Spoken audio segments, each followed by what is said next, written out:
দ্বিতীয়বারের মতো নববধূ রূপে সজ্জিত হয়েছে অয়ন্তী। এই বিয়েটা সে করতে চায়নি, কিন্তু বাবা আর মাম্মির মুখের দিকে তাকিয়ে শুধুমাত্র রাজি হয়েছে এই বিয়েতে। যবে থেকে অয়ন্তী বুঝতে শিখেছে তবে থেকেই গ্রামের প্রত্যেকটা মানুষের মুখে মুখে বলতে শুনেছে সে নাকি অপয়া। তার দ্বারা সবসময় খারাপ কিছু ঘটে থাকে। এই অপয়া শব্দটা ছোটবেলা থেকে শুনতে শুনতে এতটুকু বড় হয়েছে অয়ন্তী। কিন্তু সময়ের সাথে সাথে অয়ন্তী এই অপয়া ডাকটা নিজেও মেনে নিয়েছে। আসলেই সে একটা অপয়া, তার জন্য তার মা আর দাদি এই সুন্দর পৃথিবী ছেড়ে চিরকালের জন্য না ফেরার দুনিয়াতে চলে গেছে।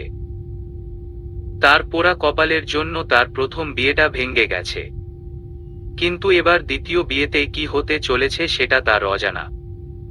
তবে মন বলছে কোনো একটা অঘটন হবেই হবে, কারণ সে যে জন্মগতই অপয়া, তার কপালে সুখ নেই। কারোর ডাকে অয়ন্তী নিজের ধ্যান থেকে ফিরে আসে। এই অয়ন্তী চমকে উঠে পাশ ফিরে তাকিয়ে দেখে লিজা প্রশ্নবোধক নয়নে তার দিকে তাকিয়ে আছে। লিজা আবারও বলা শুরু করে, কোথায় হারিয়ে গিয়েছিলি? কখন থেকে ডাকছি তোকে? অয়ন্তী ঢোক গিলে বলে, কি হয়েছে? লিজা তপ্ত নিঃশ্বাস ছেড়ে বলে, বুঝতে পারছি টেনশনে আছিস, কিন্তু টেনশন করার মতো কিচ্ছু হয়নি। আগের ঘটনাটা একটা দুঃস্বপ্ন ভেবে মাথা থেকে ছেড়ে ফেলে দে অয়ন্তী। সামনে যেই নতুন জীবনটা পেতে চলেছিস সেটা নিয়ে ভাব। অতীতের তিক্ততা নিয়ে পড়ে থাকলে হবে না, লাইফে মুভ অন করতে হবে। কিন্তু অয়ন্তীর মন মানছে না। তার ষষ্ঠ ইন্দ্রিয় বারবার জানান দিচ্ছে কিছু একটা হতে চলেছে তার জীবনে। আবারও ভয়ঙ্কর কোনো পরিস্থিতির মুখোমুখি হতে চলেছে সে। এমন সময় বাহির থেকে বর এসেছে বলে চেঁচামেচির আওয়াজ ভেসে আসছে।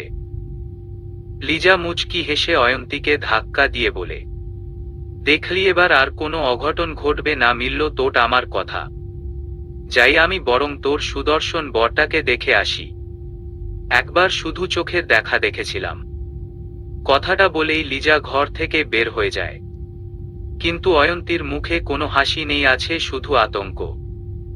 কেন জানি নিজের অশান্ত মনটাকে শান্ত করতে পারছে না। বারবার মন বলছে, অয়ন্তী তোর জীবনে সুখ আসবে না, কোনো দিন আসবে না। ঠিক তাই হলো। লিজা মুখটা অন্ধকার করে কয়েক মুহূর্ত পরে ঘরে ঢুকে চুপচাপ খাটের উপরে বসে পড়ে। অয়ন্তী লিজার দিকে তাকিয়ে ছোট করে বলে, কি হয়েছে? বর আসেনি এখনো? শুধু বর যাত্রীরা এসেছে। বর নাকি তার বন্ধুদের সাথে আসবে? অয়ন্তী ছোট করে বলে, ও। লিজার মনের মাঝে আতঙ্ক কাজ করছে, কিন্তু প্রিয় বান্ধবীর সামনে সেটা প্রকাশ না করে হাসিমুখে বলে, সমস্যা নেই, বর একটু পরেই চলে আসবে, তুই এত টেনশন করিস না। তুই থাক, আমি একটু আসছি। কথাটা বলেই লিজা বাহিরে চলে যায়। বাহিরের পরিবেশ বড্ড গুমোট হয়ে আছে। বরযাত্রী আসার 15 মিনিট পেরিয়ে গেছে, কিন্তু বরের গাড়ি আসার কোনো নাম গন্ধই নাই। আজমল শেখ ছোট ছেলের আসার অপেক্ষা করতে করতে হাঁপিয়ে গিয়েছেন। জোহরের নামাজ শেষ হওয়ার পরপরেই বিয়ে হওয়ার কথা ছিল, কিন্তু ছেলের কোনো চিহ্ন নেই। সবকিছু কি করে সামাল দিবেন কিচ্ছু বুঝতে পারছেন না। একটু পরপর মেয়ের বাড়ির লোকেরা বরের খোঁজ নিতে আসছে, কিন্তু আজমল শেখ আশানুরূপ কোনো উত্তর দিতে পারছেন না। আজমল শেখ দীর্ঘ নিঃশ্বাস ছেড়ে বসা থেকে উঠে বাড়ির সামনে দাঁড়িয়ে থাকা বড় ছেলে জাহিনের কাছে গিয়ে চিন্তিত স্বরে বলে, ফোনে পেলে বদমাইশটাকে? জাহিন কানের কাছ থেকে ফোনটা সরিয়ে বলে, না বাবা, পাইনি। কাইফকে ফোন করো। কাইফকেও ফোন ধরছে না। আজমল শেখ রাগী গলায় বলেন, আমার এই ভুল হয়েছে ওকে একা রেখে আসাটা। বন্ধুদের সাথে আসবেন উনি, আর এখন দুপুর গড়িয়ে বিকেল হয়ে যাচ্ছে, ওর এখনো আসার নাম নেই। ওর বন্ধুদের ফোন দাও। জাহিন আস্তে করে বলে, ওর বন্ধুদের কাছেও নাকি ও এখনো পৌঁছায়নি। আজমল শেখ চিন্তিত হয়ে বলেন, কি বলছো কি তুমি? ওদের দুজনের কোনো বিপদ হলো না তো? পাশ থেকে আজহার শেখ বলেন, ভাইজান আপনি চিন্তা করবেন না, রিহান চলে আসবে, হয়তো জ্যামে পড়েছে কোনোভাবে। তুই বুঝতে পারছিস না আজহার, যত সময় যাচ্ছে তত জটিলতায় পরিণত হচ্ছে পরিবেশ। ঠিক সেই সময় একটা সিএনজি এসে দাঁড়ায় তাদের সামনে। সিএনজির ভেতর থেকে বেরিয়ে আসে কাইফ। কাইফকে সিএনজি করে আসতে দেখে হতভম্ব হয়ে যায় আজহার শেখ, আজমল শেখ আর জাহিন। জাহিন 2 কদম এগিয়ে গিয়ে কাইফকে বলে, কাইফ তুমি সিএনজি করে রিহান কোথায় আর ফোন ধরছিলে না কেন? কাইফ মাথা নিচু করে বলে, ভাই আমি আসলে। কি হয়েছে কাইফ, স্পষ্ট ভাবে বল। রিহান ভাই অর্ধেক রাস্তায় আসতেই গাড়ি থেকে আমারে নামাইয়া দিচ্ছে। মানে? কাইফ পকেট থেকে একটা চিঠি বের করে জাহিনের হাতে দিয়ে বলে, রিহান ভাই আমারে এই চিঠিটা দিয়ে বলছেন আপনাকে দিতে, আর উনি নাকি এই বিয়েটা করতে পারবেন না। কাইফের মুখে এমন কথা শুনে জাহিন, আজহার শেখ আর আজমল শেখের পা থেকে মাটি সরে যায়। আজমল শেখ কথা বলার ভাষা হারিয়ে ফেলেছেন। 2 কদম পিছিয়ে যেতে আজহার শেখ ভাইকে ধরে ফেলে বলেন, ঠিক আছেন ভাইজান আপনি? আজমল শেখ দুর্বল গলায় বলেন, আমার সারা জীবনের যতটা মান সম্মান অর্জন করেছিলাম সবটা শেষ করে দিল ছেলেটা। হা রা ম যা দাটা চিঠিতে কি লিখেছে পড়ো জাহিন। জাহিন চিঠিটা পড়া শুরু করে। সরি ভাইয়া, আমি এই বিয়েটা করতে পারবো না। আমি জানি তুমি চাইলেই আমাকে খুঁজে বের করতে পারবে, এই ক্ষমতাটা তোমার আছে। কিন্তু তুমি আমাকে খুঁজে বের করলেও আমি এই বিয়েটা করব না। বিয়ের আগেই আমার মর দেহ পাবে তুমি। তাই আমাকে খুঁজে বের করার সাহস করো না। সময় হলে আমি এমনি বাড়ি ফিরে আসব। জাহিন চিঠিটা পড়ে কাগজটা হাতের মুঠোয় করে নিয়ে চোয়াল শক্ত করে নেয়। ইচ্ছে করছে রিহানের 2 গালে ঠাটিয়ে 2টো চর মারতে। এত বড় একটা অঘটন ঘটাতে একটু ভয় করল না, আর তার উপর আবার তাকে মরে যাওয়ার হুমকি দেওয়া হচ্ছে। আজহার শেখ জাহিনের হাত থেকে চিঠিটা নিয়ে পড়ে বাকরুদ্ধ হয়ে যান। বিয়ে বাড়ির আনাসে কানাসে ছড়িয়ে পড়েছে ছেলে বিয়ে করতে আসতে পারবে না। খবরটা যেন বাতাসের আগে ছড়িয়ে পড়েছে সারা গ্রামে। বিয়ে বাড়িতে আসা প্রেসের লোকজন এতক্ষণে টিভিতেও নিউজ করে দিয়েছে বিশিষ্ট শিল্পপতির ছোট ছেলে, সাবেক মেয়রের ভাতিজা আর জন নেতার ছোট ভাই কাপুরুষের মতো বিয়ের দিন পালিয়ে গেছে একটা মেয়েকে অপমানের দিকে ঠেলে দিয়ে। এদিকে গ্রামের মানুষজনও নানা রকমের কথা বলছে অয়ন্তিকে নিয়ে, যে কথাগুলা অয়ন্তী খুব ভালো করেই শুনতে পারছে। অয়ন্তীর খুব ইচ্ছে করছে জোরে জোরে প্রাণ খুলে হাসতে। তার জীবনটা এত জটিলতায় ভরা কেন? কি দোষ তার? কেন এত শাস্তি দিচ্ছে তাকে উপরওয়ালা? প্রেসের লোকজনদের জিহানের দলের ছেলেরা আটকে রেখেছে। যতটুকু নিউজ করেছে তো করেছেই, আর যাতে কিছু না করতে পারে তার জন্য এই ব্যবস্থা করেছে। বাড়ির এক কোণে শেখ পরিবারের সদস্যগণ দাঁড়িয়ে আছে। যারার পাশে দাঁড়ানো ছোট আহান বলে, আপু ছোট ভাইয়ার কি বিয়ে হবে না আজকে? যারা আহানের মুখ চেপে ধরে চাপা গলায় বলে, চুপ কর আহান, কথা বলিস না এখন। হামিদ খন্দকার আজমল শেখের সামনে এসে দুর্বল গলায় বলেন, এভাবে অপমানিত না করলেও পারতেন আমাদের। আপনার স্ত্রীকে আমি সবটা বলেছি আমার মেয়ের অতীত সম্পর্কে। আপনার স্ত্রী সবটা শুনে আমার মেয়েকে নিজের বাড়ির পুত্রবধূ করে নিতে চেয়েছেন।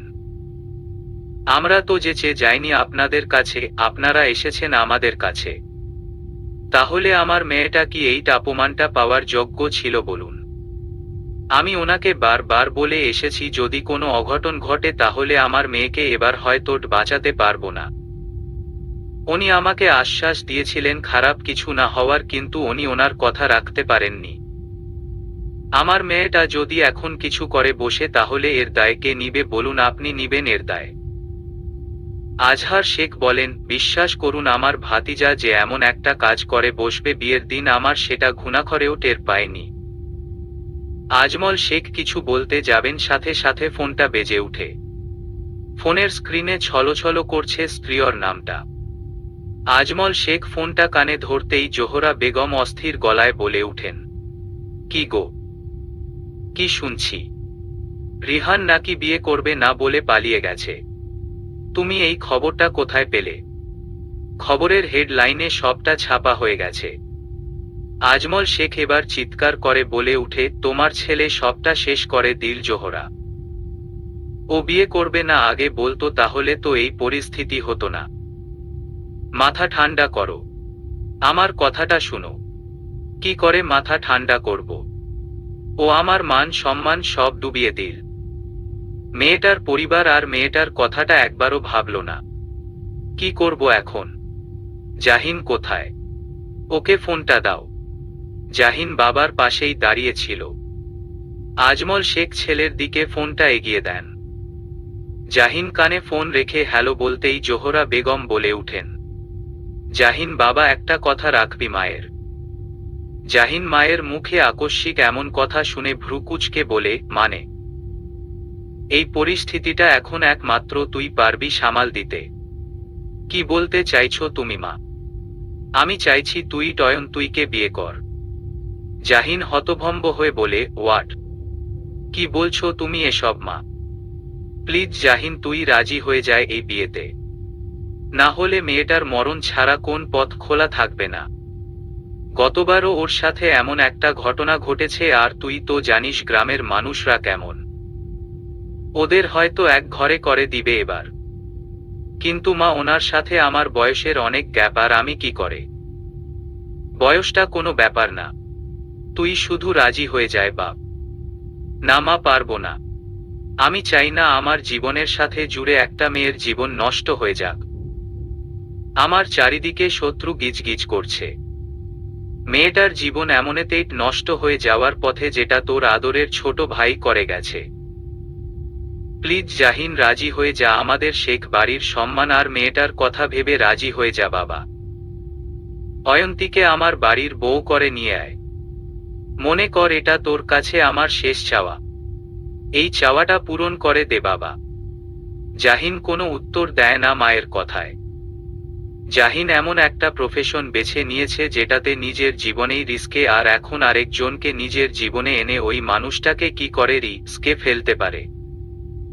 তার ভাইয়ের মৃত্যু হয়েছে এই রাজনীতির জন্য। এরপর হাজার চেষ্টা করেও এই রাজনীতির মাঠ থেকে নিজেকে সরাতে পারেনি। নিজের চাচা এই নোংরা রাজনীতি ছাড়তে পারলেও সে পারেনি। এরপর থেকেই শুরু হয় জাহিনের মনে পরিবারকে নিয়ে আতঙ্ক। মনের মাঝে সবসময় একটা ভয় কাজ করে, নাট জানি কখন কোথা থেকে আপনজনদের উপরে আক্রমণ করে বসে। এই ভয় থেকেই পণ করে বসে নিজের জীবনের সাথে কাউকে জোড়াবে না। কিন্তু পরিস্থিতি মনে হচ্ছে আজ জাহিনের বিরুদ্ধে চলে গেছে। জাহিনের কানের কাছে থেকে আজহার শেখ ফোনটা নিয়ে নিজে কথা বলা শুরু করে, ভাবি সবটা কি করে সামলাবো এখন আমরা? আজহার তুমি তোমার বড় ভাতিজাকে বুঝাও, একমাত্র ওইট পারে এখন এই পরিস্থিতিটা সামাল দিতে। ওকে বুঝিয়ে বলো ও যেন অয়ন্তীকে বিয়ে কর নেয়। আজহার শেখ জাহিনের দিকে তাকাতেই জাহিন শান্ত গলায় বলে, এই বিয়েটা করব আমি, আমার পরিবারের সম্মান আর। জাহিন কিতক্ষণ থেমে জিভ দ্বারা ঠোঁট ভিজিয়ে বলে, ওনাদের পরিবারের সম্মান বাঁচানোর জন্য বিয়েটা আমি করব। জাহিনের বলা কথাটা শুনে জোহরা বেগমের ঠোঁটের কোণে হাসির রেখা ফুটে উঠে শেষমেশ তাহলে নিজের পরিকল্পনায় সফল হলেন।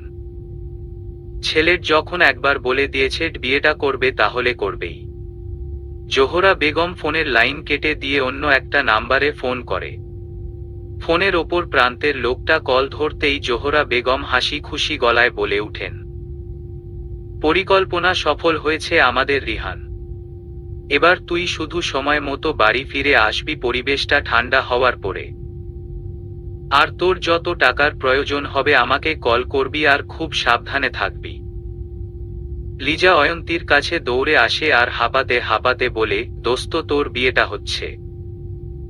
অয়ন্তী জানলার পাশে দাঁড়িয়ে ঘরের পেছনের শেওলা পড়া পুকুরের দিকে তাকিয়ে থেকে উদাস গলায় বলে, কার সাথে? ছেলের বড় ভাইয়ের সাথে। অয়ন্তী চমকে লিজার দিকে তাকায়। অয়ন্তী ভেবেছিল হয়তো গ্রামের কোনো লোকের সাথে বিয়ে হবে, কিন্তু লিজা কি বলল এটা? লিজা আবারও বলে, সত্যি বলছি দোস্ত, উনি তোকে বিয়ে করবেন। অয়ন্তী সশব্দে হেসে উঠে। তার জীবনটা এতটা নাটকীয়তায় ভরপুর কেন? কেন বারবার সবাই তাকে এত কোণঠাসা করে? মা মরা মেয়ে বলে নাকি এটা তার কপালের দোষ? নিচের ঠোঁট কামড়ে ধরে অয়ন্তী, বুকের ভেতরের চাপা কান্নাটা আটকে রাখার প্রচেষ্টা করছে। এমন সময় ঘরে প্রবেশ করেন ফাতেমা আক্তার। ফাতেমা আক্তার এতটা সময় জানলার আড়াল থেকেই বারবার উকি দিয়ে দেখে গিয়েছেন মেয়ে তার কি করেছেন। ফাতেমা আক্তার অয়ন্তীর কাছে এসে অয়ন্তীর মাথায় হাত রেখে বলেন, আমার বড় মেয়েটা আজকে সত্যি সত্যি পর হয়ে যাবে। কি করে থাকবো বলতো তোর মুখে মামনি ডাকটা না শুনে। অয়ন্তী আর নিজেকে ধরে রাখতে পারল না। ফাতেমা আক্তারের বুকে ঝাঁপিয়ে পড়ে দু হাত দিয়ে আঁকড়ে ধরে কান্না শুরু করে দেয়। ফাতেমা আক্তার অয়ন্তীর মাথায় স্নেহের হাত বুলিয়ে বলেন, ধুর বোকা মেয়ে, এভাবে কেউ কান্না করে দেখি। অয়ন্তীকে নিজের বুক থেকে তুলে অয়ন্তীর চোখের জল মুছে দিয়ে বলেন, ইস, চোখের জল দিয়ে এক্কেবারে সাজটা নষ্ট করে দিয়েছে। লিজা, ওর সাজটা ঠিক করে দে তো মা, একটু পরেই কাজী আসবেন বিয়ে পড়াতে। লিজা চোখের কোণে আসা জলটা মুছে বলে, হ্যাঁ চাচি, এক্ষুনি ঠিক করে দিচ্ছি। ফাতেমা আক্তার চলে যান। লিজা অয়ন্তীর কাছে এসে অয়ন্তীকে বিছানায় বসিয়ে দিয়ে বলে, দেখ অয়ন্তী, যা হয় ভালোর জন্যই হয়। শেষ ভালো যার, সব ভালো তার। হয়তো ওনার সাথেই তোর জুরি লেখা আছে, তাই ওনার সাথে তোর বিয়েটা হচ্ছে। অয়ন্তী কিছু বলে না, চুপচাপ বসে আছে আর দৃষ্টি নিবন্ধ করে রেখেছে কালচে রঙের ফ্লোরের দিকে। কঠোর হৃদয় সম্পন্নের রাজনীতিবিদ জাহিনের সাথে বিয়ে হলো নরম হৃদয়ের অধিকারী অয়ন্তীর। ক্ষণিকের মাঝে সবটা বদলে গেল, জুড়ে গেল দুজনে এক অন্যের জীবনের সাথে। কিন্তু ভবিষ্যতে কি অপেক্ষা করছে এই দুই মানব মানবীর জন্য? এক অপরের হৃদয়ে কি লিখবে একে অন্যের নাম? সন্ধ্যা হয়ে গেছে আর তার সাথে বিদায়ের সময় হয়ে গেছে অয়ন্তীর। বাপের বাড়ি ছেড়ে পরের বাড়িতে চিরকালের জন্য চলে যাওয়ার যাত্রার সময় এসে গেছে। এদিকে ফাইজ বোনের কোমর ধরে বলছে, আপু তুমি চলে যাবে? অয়ন্তী মুচকি হেসে হাঁটু ভেঙে ফাইজের সমান হয়ে ফাইজের কপালে চুমু এঁকে দিয়ে ভাঙ্গা গলায় বলে, আমি আবার আসবো তো সোনা। ছোট ফাইজ এবার কান্না করে বলে, না তুমি গেলে আর আসবে না জানি। অয়ন্তী ভেতরের কান্নাটা আটকিয়ে বলে, আসবো তো সোনা, তোমাকে ছেড়ে আমি কি করে থাকবো বলো তো, আমি আবার আসবো। সত্যি তো? হ্যাঁ তিন সত্যি। এমন সময় লিজা ঘরের ভেতরে প্রবেশ করে বলে, অয়ন্তী যাওয়ার সময় হয়ে গেছে। অয়ন্তী গুটি গুটি পায়ে বাইরে আসে। ফাইজ বোনের ডান হাতটা আঁকড়ে ধরে রেখেছে, মনে হচ্ছে ছেড়ে দিলেই চিরকালের জন্য চলে যাবে। অয়ন্তী বাড়ি থেকে বের হতেই নজর যায় তার সাথে সদ্য বিয়ে হওয়া শ্যামবর্ণের পুরুষ মানুষটির দিকে। গাড়ির পাশে দাঁড়িয়ে আছে আর বারবার ফোন অন করে টাইম চেক করছে। মানুষটার সাথে যতটুকু সময় কথা বলেছে অয়ন্তী, তাতে বোঝা গেছে জাহিন খুব ভদ্র, মর্জিত আর ভালো মনের একজন মানুষ। অয়ন্তী বরাবর জেনে এসেছে যারা রাজনীতি করে তারা খুব উগ্র মেজাজের হয়, কিন্তু জাহিন তার বিপরীত। বিয়ে হওয়ার কিছুক্ষণ আগের ঘটনা। জাহিন অয়ন্তীর সাথে একান্তে কিছু কথা বলার জন্য অয়ন্তীর নিকটে আসে। জাহিন এক পলক অয়ন্তীর দিকে তাকিয়ে দীর্ঘ নিঃশ্বাস ছেড়ে স্বাভাবিক গলায় বলে, সরি, আমার ভাইয়ের হয়ে আপনার কাছে ক্ষমা চাইছি। আমি জানি আপনি খুব আঘাত পেয়েছেন আমার ভাইয়ের করা কাজটার জন্য, কিন্তু বিশ্বাস করুন ও যে এমনটা করে বসবে আমরা কেউ বুঝতে পারিনি। আর এই মুহূর্তে যেই সিদ্ধান্তটা নেওয়ার হয়েছে আমি চাই না সেটা আপনার উপরে জোর করে চাপিয়ে দেওয়া হোক। আমি চাই আপনি নিজ থেকে সিদ্ধান্ত নেন, কারণ এটা আপনার জীবন, আপনি বুঝবেন আপনার জীবনে কোনটাতে ভালো হবে আর কোনটাতে খারাপ। জাহিন থামে।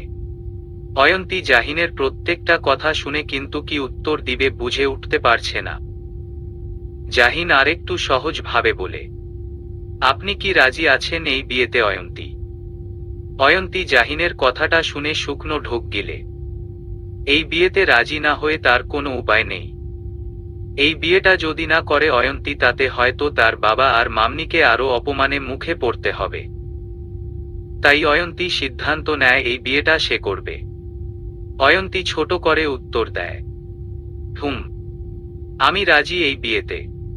জাহিন নরম স্বরে বলে, পরে আফসোস করবেন না তো? আপনি জানেন হয়তো আমি রাজনীতি করি। আমার এই রাজনীতি করা নিয়ে ভবিষ্যতে আফসোস করবেন না তো? আমি চাইলেও এই রাজনীতি ছাড়তে পারবো না অয়ন্তী। অয়ন্তী মাথা নাড়িয়ে না বুঝায় যে সে এটা নিয়ে আফসোস করবে না। জাহিন তা দেখে বলে, ঠিক আছে, তাহলে নিজেকে তৈরি করে রাখুক অয়ন্তী, রাজনীতিবিদ শেখ আবরার জাহিনের অর্ধাঙ্গিনী হওয়ার জন্য। কথাটা বলেই জাহিন চলে যায়। জাহিন চলে যেতেই অয়ন্তী জোরে নিঃশ্বাস ছাড়ে। এতক্ষণ মনে হচ্ছিল ধম আটকে মরেই যাবে অয়ন্তী। অয়ন্তীর ধ্যান ভাঙ্গে বাবাকে কাছে আসতে দেখে। ফাইজ বন্ধুদের ডাক শুনে ওদের কাছে চলে যায়। হামিদ খন্দকার মেয়েকে দেখে মেয়ের কাছে এসে মুচকি হাসি দিয়ে মেয়ের মাথায় স্নেহের হাত বুলিয়ে দিয়ে বলেন, খুব ভালো থাকিস মা। বাবা তোর জন্য সবসময় প্রাণ ভরে দোয়া করবে। যেখানে যাচ্ছিস সেখানের সবার মন জয় করে চলবি। জানি এই বিয়েটা অ্যাক্সিডেন্টলি হয়ে গেছে, কিন্তু দেখ মা, যা হয় ভালোর জন্যই হয়, তাই না? অয়ন্তী নিচের ঠোঁট কামড়ে ধরে মাথা উপর নিচ করে বলে, তুমিও নিজের খেয়াল রেখো বাবা। স্কুলে একদম উচ্চ স্বরে চিৎকার করে ক্লাস নিবে না। হামিদ খন্দকার মুচকি হেসে বলে, আচ্ছা মা, এবার চল, সময় হয়ে গেছে। মামনি, মামনি কোথায়? অনেকক্ষণ হলো দেখছি না মামনিকে। তুই চল আগে, মামনি আসছে। অয়ন্তীর বা হাত ধরে হামিদ খন্দকার গাড়ির কাছে এনে জাহিনের হাতে অয়ন্তীর হাতটা রেখে বলেন, ওকে যত্নে রেখো বাবা, ও আমার বড় আদরের মেয়ে। জাহিন এক পলক সদ্য বিবাহিত স্ত্রীর দিকে তাকিয়ে ভরসা দিয়ে শ্বশুর মশাইকে বলে, চিন্তা করবেন না, আপনার মেয়েকে আমি যত্নে রাখব। দায়িত্ব যখন এসে পড়েছে নিজের উপরে, সেটা আমি আমার সর্বস্ব দিয়ে পালন করব। হামিদ খন্দকার চশমার ফাঁক দিয়ে চোখের জলটা মুজে বলেন, নিশ্চিন্ত হলাম বাবা। এমন সময় আজহার শেখ বলেন, ভাইসাব তাড়াতাড়ি করেন, অনেকটা জায়গা যেতে হবে আমাদের, আর ওখানের সবাই অপেক্ষা করছে। হ্যাঁ হ্যাঁ। অয়ন্তী মা, গাড়িতে উঠে বস। অয়ন্তী পাশে দাঁড়িয়ে থাকা লিজার দিকে তাকাতেই লিজা অয়ন্তীকে জড়িয়ে ধরে বলে, ভালো থাকিস অয়ন্তী, খুব ভালো থাকিস। অয়ন্তী লিজার কাছ থেকে দূরে সরে এসে বলে, মামনি কোথায়? মামনি আমাকে বিদায় জানাবে না? তুই গাড়িতে উঠো অয়ন্তী, অনেকটা রাস্তা যেতে হবে। এক প্রকার জোর করে অয়ন্তীকে গাড়িতে বসানো হয়। আর অয়ন্তীর এক কথা, মামনি কোথায়? ফাতেমা আক্তার দূর থেকে দাঁড়িয়ে অয়ন্তীকে বিদায় জানিয়েছেন। অয়ন্তীর নিজের গর্ভের সন্তান না হোক, কিন্তু অয়ন্তীকে ছোট থেকে বড্ড আদর যত্ন করে বড় করে তুলেছেন।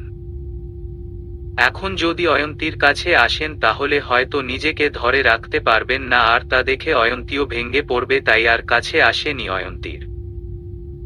গাড়ি স্টার্ট দিয়ে ফেলেছে অয়ন্তী জানলার বাইরে মাথা বের করে তাকিয়ে আছে তার চির চেনা জায়গাটার দিকে। যতক্ষণ পর্যন্ত না আপনজন গুলা আড়াল হয়েছে ততক্ষণ পর্যন্ত অয়ন্তী তাকিয়েছিল। অন্ধকার মিলিয়ে যেতেই অয়ন্তী সোজা হয়ে বসেছে, কিন্তু কান্নার গতি কমেনি। জাহিন পকেট থেকে রুমালটা বের করে অয়ন্তীর দিকে এগিয়ে দেয়। অয়ন্তী জাহিনের দিকে তাকাতেই জাহিন বলে, চোখের জলটা মুছে নিন অয়ন্তী। আর বেশি কান্না করবেন না, এতে মাথা ব্যথা হতে পারে। অয়ন্তী চুপচাপ জিহানের কাছ থেকে রুমালটা নিয়ে চোখের জলটা মুছে মাথাটা সিটের দিকে হেলিয়ে দিয়ে চোখ বন্ধ করে নেয়। ড্রাইভিং সিটের পাশে বসে থাকা যারা পেছনের দিকে তাকাতেই দেখে অয়ন্তী ঘুমিয়ে পড়েছে, যার জন্য মাথাটা এদিক ওদিক দুলছে। যারা ভাইয়ের দিকে তাকিয়ে দেখে ভাই তার মাথায় দু আঙ্গুল চেপে ধরে চোখ বন্ধ করে আছে। দেখেই বোঝা যাচ্ছে কোনো কিছু নিয়ে গভীর চিন্তায় মগ্ন হয়ে আছে।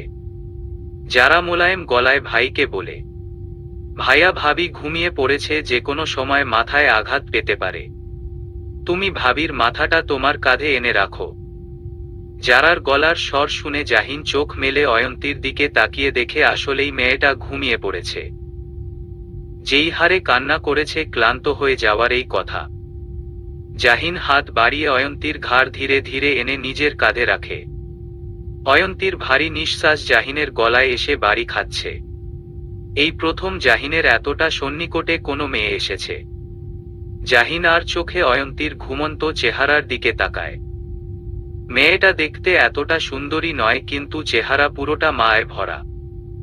জাহিন হাত বাড়িয়ে অয়ন্তীর মুখের উপরে পড়ে থাকা চুলগুলা সরাতে যাবে, সাথে সাথে গাড়ির হর্নের শব্দ শুনে জাহিন থেমে যায় আর অন্যদিকে মুখটা ফিরিয়ে জোরে নিঃশ্বাস ত্যাগ করে। শেখ বাড়ির সামনে এসে গাড়ি থামে। যারা আগে ভাগেই গাড়ি থেকে নেমে গিয়ে অয়ন্তীর দরজার পাশে এসে দাঁড়ায়। বউ এসেছে শুনে অনেকেই গাড়ির কাছে এসে দাঁড়িয়েছে। জাহিন অয়ন্তীর মাথাটা সিটের উপরে রেখে দেয় যাতে করে অয়ন্তীকে কোনো অস্বস্তিতে পড়তে না হয়। জাহিন নরম গলায় বলে, অয়ন্তী উঠুন, চলে এসেছি আমরা। অয়ন্তী নিভু নিভু চোখে তাকিয়ে জাহিনকে দেখার সাথে সাথে সোজা হয়ে বসে ইতস্তত গলায় বলে, সরি, আমি আসলে বুঝতে পারিনি, কখন ঘুমিয়ে পড়েছিলাম। সমস্যা নেই, চলে এসেছি আমার। কথাটা বলে জাহিন কাইফকে উদ্দেশ্য করে বলে, দরজাটা খুলে দেও কাইফ। জাহিন কথাটা বলে গাড়ি থেকে নেমে যায়। কাইফ অয়ন্তীর পাশের দরজাটা খুলে দেয়। অয়ন্তীর ধীরে সুস্থে পা ফেলতেই ভাঙা ইটের টুকরোর সাথে পা লেগে ডান পাটা মচকে যায়। অয়ন্তীর চিৎকার শুনে যারা অয়ন্তীকে ধরে বলে, ভাবি ঠিক আছো তুমি? অয়ন্তী মাথা নাড়িয়ে হ্যাঁ বলে। কিন্তু অয়ন্তী ঠিক নেই, পাটা মনে হচ্ছে যেন ভেঙেই গেছে। অয়ন্তীর সামনে দাঁড়ানো একজন মহিলা বলেন, কি গো, নতুন বউ শ্বশুরবাড়িতে পা রাখতে না রাখতেই ভেঙে পড়লে সারা জীবন সংসার করবে কি করে?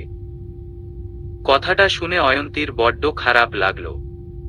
যারা ভ্রু কুচকে বলে, উফ ফুফু, কি সব বকছো তুমি? বলতো ভাবি পায়ে ব্যথা পেয়েছে কোথায়, তুমি একটু কেয়ার করবে, তা না করে তুমি উল্টাপাল্টা কথা বলছো। আলেয়া বেগম ভাতিজির কথা শুনে থমথম গলায় বলেন, এখন কি তুই আমাকে বলে দিবি কখন কি কথা বলতে হবে আমকে? যারা কিছু বলতে যাবে সাথে সাথে যারার চাচি রুমা খাতুন যারাকে থামিয়ে বলেন, আহ যারা থামতো, মেয়েটা কতটা ব্যথা পেয়েছে সেটা দেখা দরকার। তারপর রুমা খাতুন অয়ন্তীর দিকে তাকিয়ে বলেন, বেশি ব্যথা পেয়েছো মা? অয়ন্তী মাথা নাড়িয়ে না বোঝায়। রুমা খাতুন আবারও বলে, হাঁটতে পারবে? আমার হাতটা ধরে হাঁটো। আলেয়া বেগম রুমা খাতুনের এসব দেখে মনে মনে বলেন, ডং, যত্ত সব আদিক্ষেতা। কথাটা বলে যারাকে উদ্দেশ্য করে বলেন, রিহান কোথায়? ওকে দেখছি না কেন? আর জাহিনেই বা কেন এই গাড়ি থেকে বের হলো? আলেয়া বেগমের কথা শুনে যারা বুঝতে পারল বাড়ির কেউ কিছু জানে না, হয়তো এই বিষয়ে শুধুমাত্র মাছারা। আর বিয়ে বাড়ির কাজের চাপে হয়তো নিউজও দেখার সময় হয়নি। যারা ফুফুর কথার উত্তর না দিয়ে অয়ন্তীকে বলে, ভাবি আস্তে আস্তে পাটা ফেলো। আলেয়া বেগম বড্ড অপমানিত বোধ করলেন, কিন্তু এখানে আর কিছু বললেন না। অয়ন্তী অনেক কষ্টে 2 কদম পা বাড়ায়, কিন্তু আর পারছে না, পাটা মনে হচ্ছে ভেঙেই গেছে। একে তো পা মচকে গেছে, তার উপরে ভারী শাড়ি। জাহিন কিছুটা দূরে দাঁড়িয়ে অপেক্ষা করছিল, কিন্তু যখন দেখল অয়ন্তীর হাঁটতে কষ্ট হচ্ছে তখনই তাদের কাছে এসে জাহিন চিন্তিত গলায় বলে, কি হয়েছে? যারা বলে, ভাবির পা মচকে গেছে ভাইয়া, তাই হাঁটতে পারছে না। জাহিন অয়ন্তীর দিকে তাকায়। অয়ন্তীর চেহারা দেখেই বোঝা যাচ্ছে পায়ে ব্যথাটা একটু বেশিই পেয়েছে। চোখ মুখ লাল হয়ে আছে আর জোরে জোরে নিঃশ্বাস নিচ্ছে। জাহিন যারাকে বলে, তুই সর, আমি দেখছি। যারা সরতেই সবাইকে অবাক করে দিলে অয়ন্তীকে পাজা কোলে তুলে নেয় জাহিন। সবাই জাহিনের কার্যকলাপ দেখে চোখ বড় বড় করে তাকিয়ে থাকে, শুধুমাত্র যারা ছাড়া। হুট করে এমনটা হওয়াতে ভয় অয়ন্তী মৃদু চিৎকার করে উঠে জাহিনের গলা জড়িয়ে ধরে। যখন বিষয়টা বুঝতে পারল অয়ন্তী, তখন এই লজ্জায় চোখ বন্ধ করে নেয়। এই প্রথম কোনো পুরুষের ছোঁয়া পেয়েছে অয়ন্তী। মনে হচ্ছে যেন সারা শরীর কারেন্ট বয়ে যাচ্ছে। কান দিয়ে মনে হচ্ছে গরম ধোঁয়া বের হচ্ছে। হৃদস্পন্দনের গতি স্বাভাবিকের চেয়ে বেশি চলছে। আলেয়া বেগম জাহিনের সামনে এসে দাঁড়িয়ে রাগী গলায় বলেন, জাহিন এসব কি? তুই কেন রিহানের বউকে কোলে নিলি? আর রিহান কোথায়? ওকে কেন কোথাও দেখছি না। ওর বউ এখানে পা মোচকে বসে আছে, আর ও কোথায় বসে আছে? জাহিন শান্ত চোখ ফুফুর দিকে তাকিয়ে গম্ভীর গলায় বলে, ফুফু, আমার মনে হয় এখানে এত কথা না বলে আগে ওনার চিকিৎসা করা দরকার। তাই তোমার সকল প্রশ্নের উত্তর পড়ে দেই আমি। কথাটা বলে জাহিন হন হন করে হেঁটে চলে যায়। আলেয়া বেগম হা হয়ে তাকিয়ে আছেন জাহিনের যাওয়ার পানে। আব্বা, দেখেন দেখেন, জননেতা শেখ আবরার জাহিন নাকি বিয়ে করেছে, তাও আবার ছোট ভাইয়ের হবু বউকে। সাদিকের কথা শুনে বর্তমান মেয়র খলিল তালুকদার মুখের উপর থেকে নিউজ পেপারটা সরিয়ে ধমকের স্বরে ছেলেকে বলেন, কি সব উল্টাপাল্টা বকছিস তুই? মাথা ঠিক আছে তোর? বিশ্বাস করেন আব্বা, এই যে দেখেন আর্টিকেলটা। সাদিক তার ফোনটা এগিয়ে দেয় খলিল তালুকদারের দিকে। খলিল তালুকদার চোখের চশমাটা ঠিক করে ছেলের বলা কথাটা সত্য তা যাচাই করে রহস্যময় হাসি দিয়ে বলেন, বিয়ে হওয়ার কথা ছিল ছোট ভাইয়ের, কিন্তু এখন বিয়ে করল বড় ভাই। ব্যাপারটা বড়ই রোমাঞ্চকর। আব্বা, ওই জাহিনকে তো আমাদের তরফ থেকে অভিনন্দন জানানোর দরকার।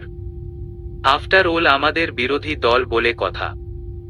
খলিল তালুকদার চায়ের কাপে চুমুক দিয়ে বলেন, তা আবার বলতে? কাল সকালে 5 কেজি মিষ্টি কিনে আমাদের সকলের প্রিয় জননেতা জাহিনকে অভিনন্দন জানাতে যাব। কথাটা বলেই খলিল তালুকদার নিঃশব্দে হেসে উঠেন।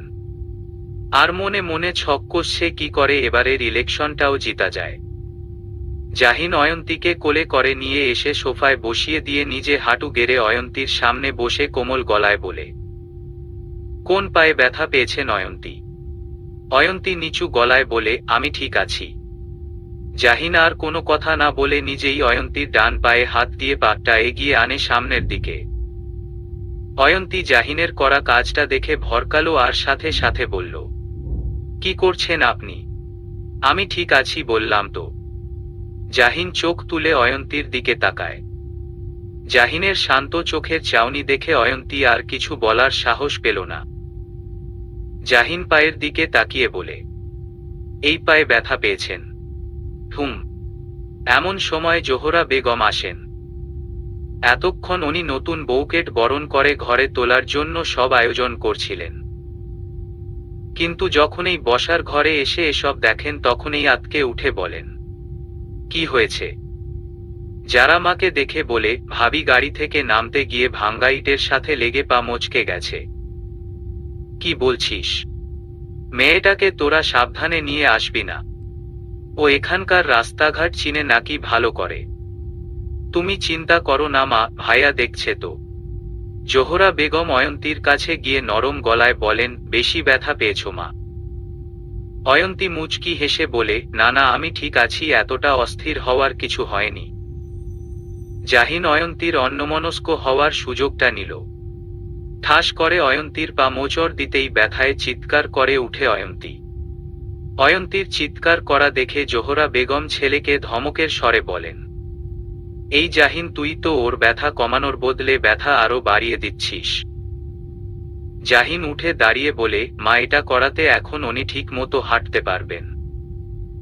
এমন সময় আলেয়া বেগম তুচ্ছতাচ্ছিল্য করে বলেন, কি দিন কাল এলো রে বাবা। যার বউ ব্যথা পেয়েছে তার কোনো দেখা হদিস নেই, উল্টে ভাসুরকে সেবা করতে হচ্ছে ছোট ভাইয়ের বউয়ের পা ধরে। যার বউ পায়ে ব্যথা পেয়েছে সেই সেবা করছে আপা। তাই তুমি অযথা কথা বলে নিজের জবানটা আর নষ্ট করো না। আজহার শেখের গলায় এই কথা শুনে আলেয়া বেগম যেন নিজের কানকে বিশ্বাস করতে পারছেন। কি বলছে তার ছোট ভাই যার বউ পায়ে পেয়েছে সে সেবা করছে মানে? আলেয়া বেগম অবিশ্বাস্য গলায় বলেন, মানে ঠিক বুঝলাম না তোর কথা। রিহানের সাথে অয়ন্তী মায়ের বিয়ে হয়নি, বরং জাহিনের সাথে বিয়ে হয়েছে। তাই আপা, তুমি কিছু না জেনে এসব আজে বাজে কথা বলে এর সুন্দর পরিবেশটা নষ্ট করো না। আয়েলা বেগম হতভম্ব হয়ে বলেন, জাহিনের সাথে কেন এই মেয়ের বিয়ে হবে? বিয়ে তো রিহানের সাথে হওয়ার কথা ছিল। ছিল, কিন্তু রিহান বিয়ে করবে না বলে পালিয়ে গেছে। ও পালিয়ে গেছে বলে তোরা জাহিনের সাথে এই মেয়ের বিয়ে দিয়ে দিবি জোর করে? একবারও ওর মতামত জানার প্রয়োজন বোধ করলি না? আর তোরা তোর সকলে জানিস আমার হিয়া জাহিনকে কতটা জাহিন ফুফুর কথার মাঝেই ফুফুকে থামিয়ে স্থির কণ্ঠে বলে, ফুফু আমি নিজে থেকে এই বিয়েটা করেছি, কেউ আমাকে জোর করেনি। আর তুমি খুব ভালো করেই জানো অন্য কারোর মতামত আমার উপরে জোর করে চাপিয়ে দিতে পারে না, যতক্ষণ না সেটা আমি নিজ থেকে করতে চাইব। তাই প্লিজ তুমি চিৎকার চেঁচামেচি করা বন্ধ করো। নতুন বউ ঘরে এসেছে, তাকে বরণ করে ঘরে তুলো। জাহিন কথাটা বলে অয়ন্তীর দিকে এক পলক তাকিয়ে সিঁড়ি বেয়ে নিজের ঘরে চলে যায়। আজকে সারা দিন অনেক দখল গেছে নিজের উপরে, এবার অন্তত নিজেকে রিফ্রেশ করা দরকার। এদিকে আলেয়া বেগম পাগলের মতো বিড়বিড় করে বলেন, এটা কিছুতেই হতে পারে না। ওখানে ভাইজান থাকার পরেও কি করে জাহিনের সাথে এই মেয়ের বিয়ে হয়?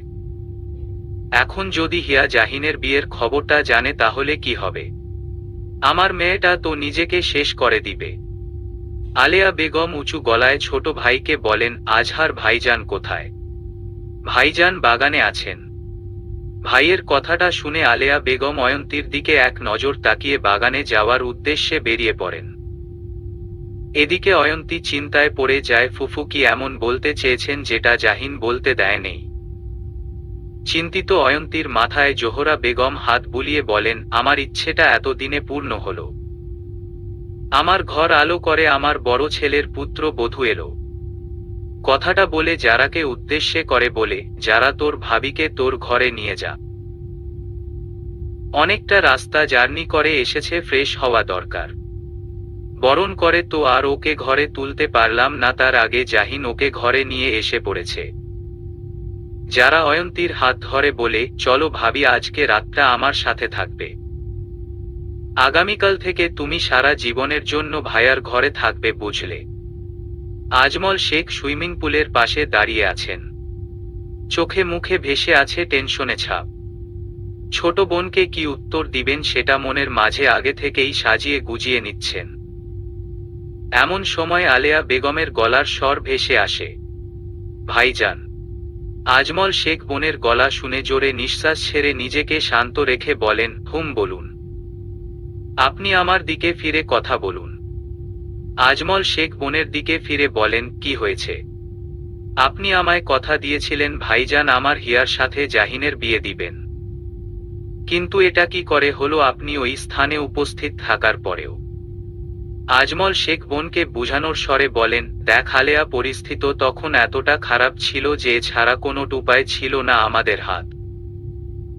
আর জাহিন তোর মেয়েকে সেই নজরে দেখে না যেটার মাধ্যমে ওরা দুজন স্বামী স্ত্রীর মতো একটা পবিত্র বন্ধনে আবদ্ধ হতে পারে, সেটা তুই খুব ভালো করেই জানিস।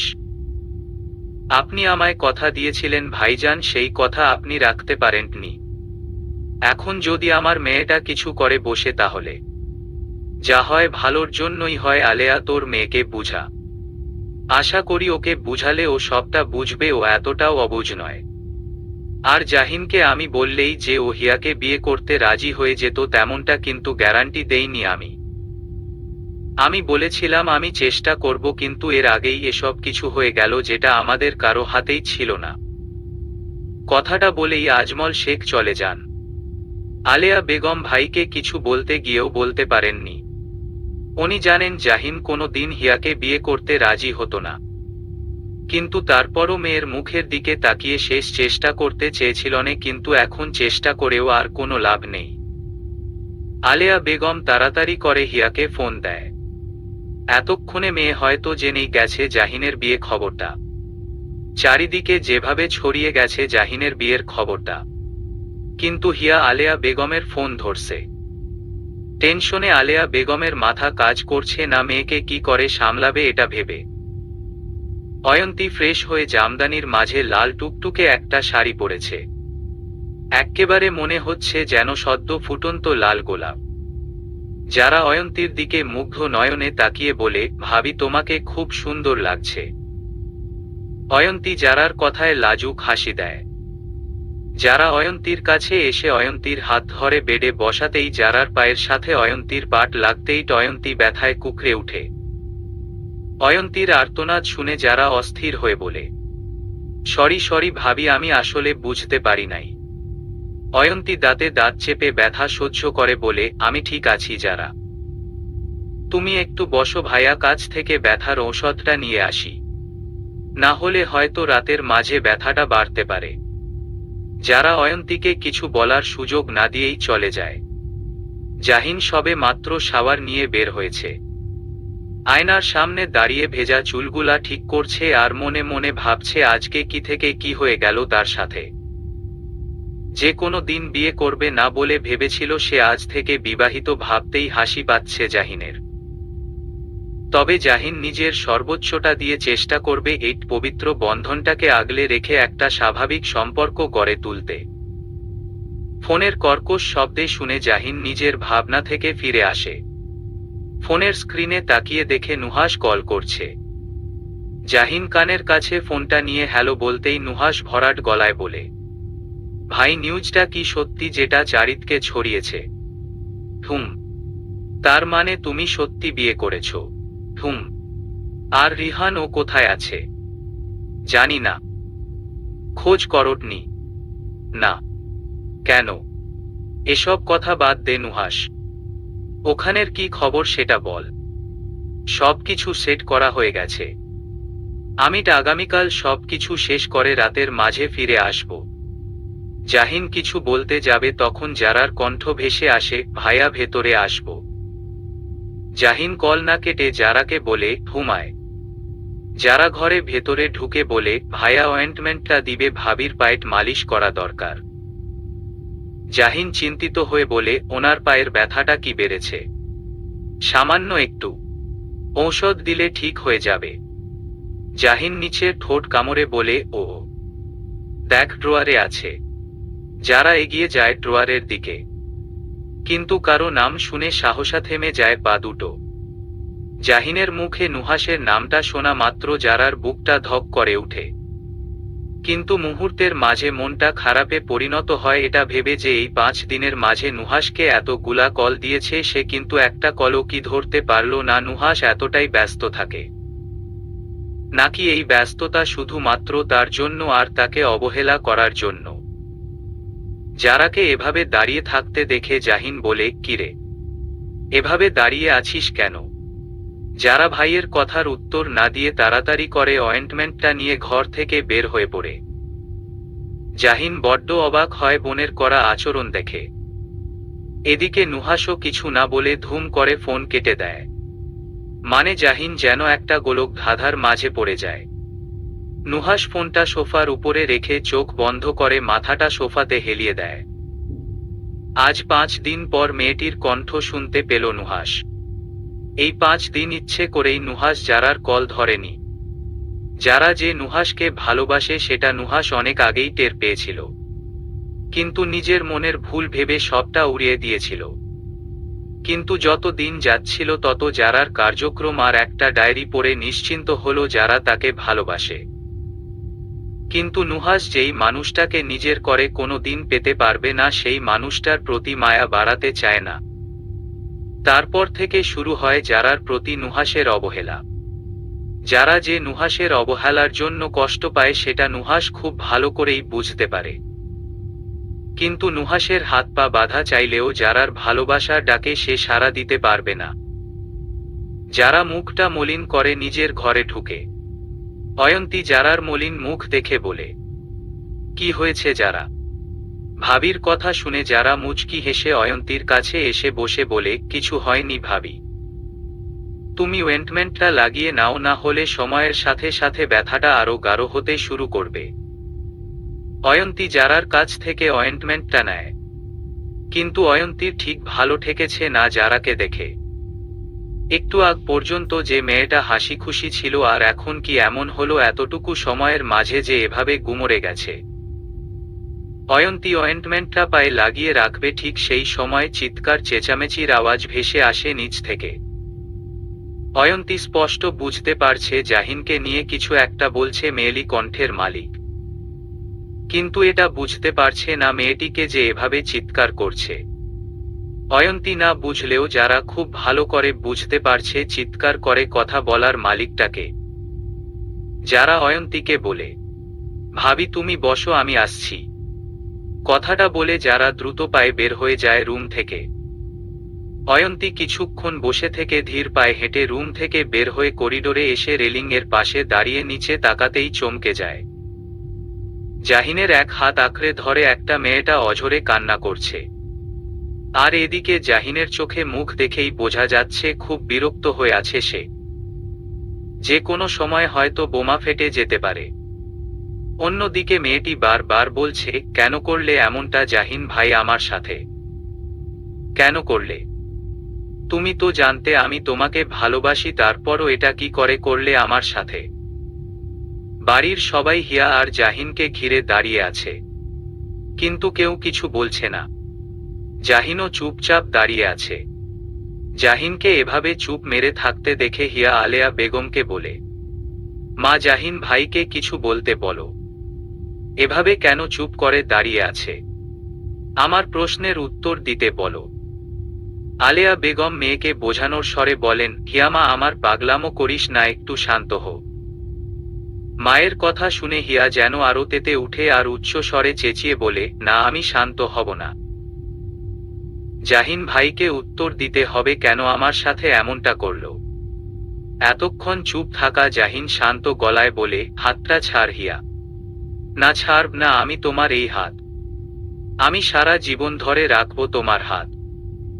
জাহিন এবার আর সহ্য করতে না পেরে জোর গলায় ধমকে স্বরে বলে, ছাড়তে বলছি আমি তোকে আমার হাতটা। হিয়া হিয়া জাহিনের এমন চিৎকার করা দেখে কেঁপে উঠে আর সাথে সাথে জাহিনের হাতটা ছেড়ে দিয়ে ভয়ে 2 কদম পিছিয়ে যায়। জাহিন জোরে নিঃশ্বাস ছেড়ে অনামিকা আঙ্গুল দ্বারা বা চোখের ভ্রুটা চুলকিয়ে রাগটা কন্ট্রোল করার চেষ্টা করে। এটা জাহিনের মুদ্রাদোষ, যখনই রাগ উঠবে তখনই এমনটা করবে। চারিদিকে পিনপিন নীরবতা বজায় করছে। কারো মুখে কোনো কথা নেই, শুধু ভেসে আসছে হিয়ার নাক টানার শব্দ। ছোট্ট আহান নুডলস খাবে বলে বায়না ধরেছিল মায়ের কাছে, কিন্তু ভাইয়ের অমন ভুবন ফাটানো চিৎকার শুনে সেও তোবদা খেয়ে বসে গেছে। নুডলস খাওয়ার কথা হয়তো সে ভুলেই গেছে। জাহিন চোখ বন্ধ করে ঢোক গিলে ফুফুর দিকে তাকিয়ে বলে, ফুফুট তোমার মেয়েকে সভ্যতা শেখাও। এরপরের বার যদি ও এই রকম অসভ্যতামো করে আমার সাথে, তাহলে কিন্তু আমার মুখ কথা বলবে না, আমার হাত চলবে। তখন কিন্তু এই বিষয় নিয়ে তুমি বাড়াবাড়ি করতে পারবে না বলে দিলাম আমি। কথাটা বলে জাহিন 2 কদম এগোতেই থেমে গিয়ে আবারও ফুফুর উদ্দেশ্যে বলে, আরেকটা কথা, এই ব্যাপার নিয়ে যদি তোমার আদরের মেয়ে আমার স্ত্রীর সাথে কোনো রকমের বাজে আচরণ করে, তাহলে কিন্তু তোমার মেয়েকে এর মাসুল গুনতে হবে। আমি জানি তোমার মেয়ে অয়ন্তীর সাথে বাজে আচরণ করবে, তাই আগে থেকেই ওয়ার্নিং দিয়ে গেলাম। কথাটা বলেই জাহিন হনহনিয়ে উপরে চলে যায়। এদিকে অয়ন্তী হতবাক হয়ে তাকিয়ে দেখছে জাহিনের করা কার্যক্রমগুলা। একটা লোক এতটা বিচক্ষণ কি করে হতে পারে সেটা জাহিনকে না দেখলে অয়ন্তী বুঝতে পারত না। জাহিনকে এদিকে আসতে দেখে অয়ন্তী মাথা নিচু করে টানটান হয়ে দাঁড়িয়ে থাকে। জাহিন অয়ন্তীকে দেখে অয়ন্তীর কাছে এসে দাঁড়িয়ে কোমল স্বরে বলে, আপনার পায়ের ব্যথা কমেছে অয়ন্তী? অয়ন্তী, সেই শান্ত আর কোমল গলার ডাক।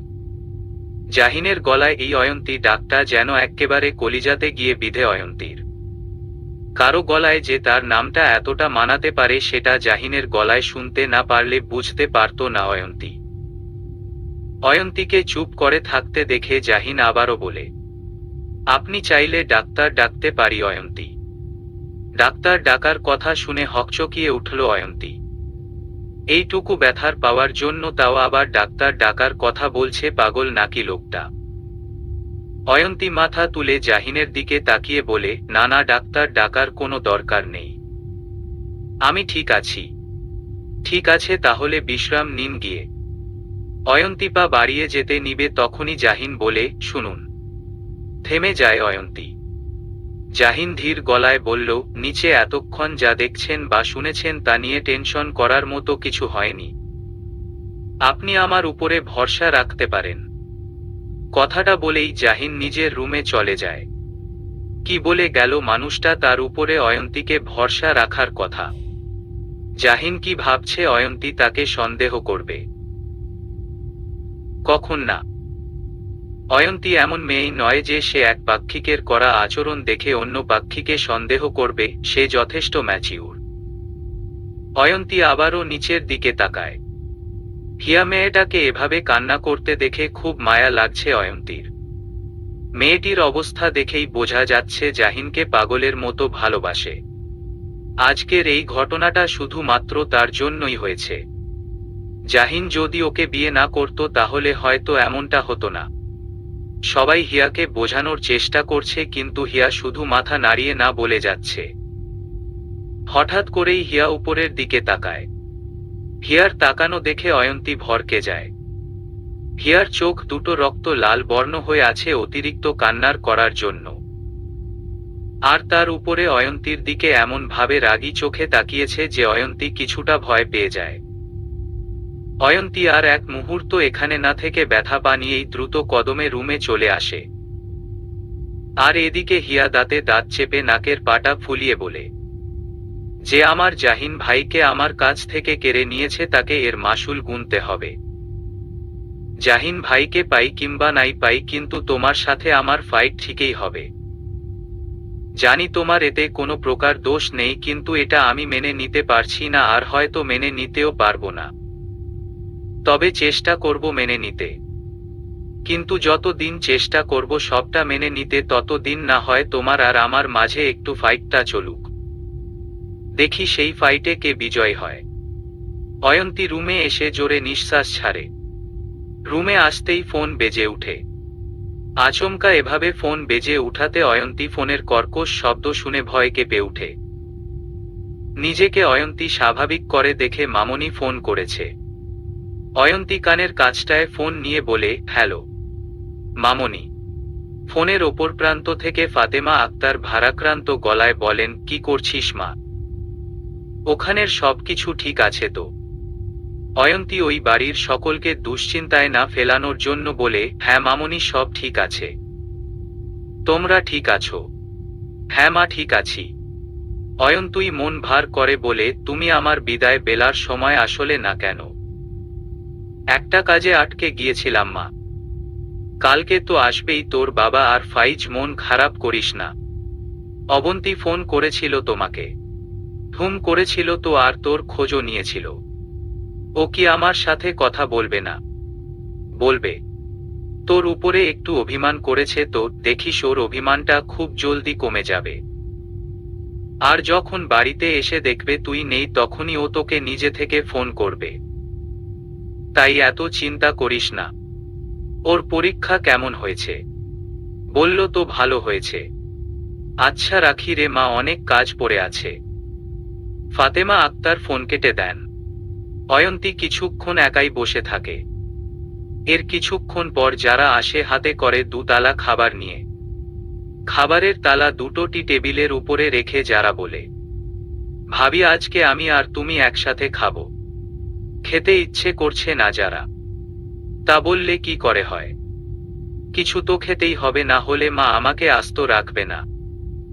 এমন সময় আহান আসে হাতে এক বাটি নুডলস নিয়ে আর খেতে খেতে বলে, ভাবি তুমি বরং নুডলস খাও, আমার সাথে খুব মজা হয়েছে।